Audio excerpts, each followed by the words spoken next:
দেখে মনে হতে পারে পানিতে ভাসমান কাঠের ওপর হেঁটে বেড়াচ্ছে শিশুরা।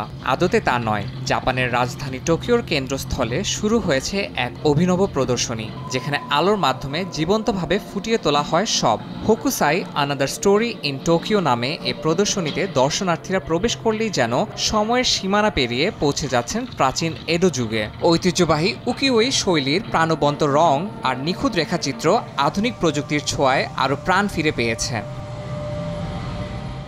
ডিজিটাল ইমেজিং প্রযুক্তি ব্যবহার করে হোকুসাইয়ের চিত্রগুলোর ওয়াশি কাগজের মসৃণ ও সূক্ষ্ম টেক্সচার ফুটিয়ে তোলা হয়। এর সঙ্গে যুক্ত হয়েছে আধুনিক সেন্সরযুক্ত ফ্লোর, যা দর্শকদের কখনো সাগরের বালিতে হাঁটার স্পর্শ, কখনো বরফের শীতলতা, আবার কখনো নড়বড়ে কাঠের সেতুর দুলুনি অনুভব দেয়। এই কক্ষে আমরা অ্যাক্টিভ স্লেট নামের একটি ডিভাইস ব্যবহার করি, যা সনির হ্যাপটিক প্রযুক্তির অন্যতম উদ্ভাবন।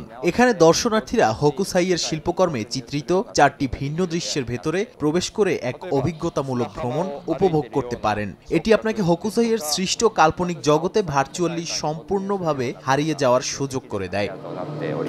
এই প্রদর্শনীতে হোকুসাইয়ের বিখ্যাত সৃষ্টি the great wave of Kanagawa সহ বিভিন্ন শিল্পকর্মকে নতুনভাবে উপস্থাপন করা হয়। জাপানের সাংস্কৃতিক ঐতিহ্যের প্রতি বৈশ্বিক কৌতূহলের মধ্যেই আধুনিক প্রযুক্তির ছোঁয়ায় শিল্পকে নতুনভাবে উপস্থাপনের কারণে দেশি বিদেশি দর্শনার্থীদের ভিড় ছিল চোখে পড়ার মতো।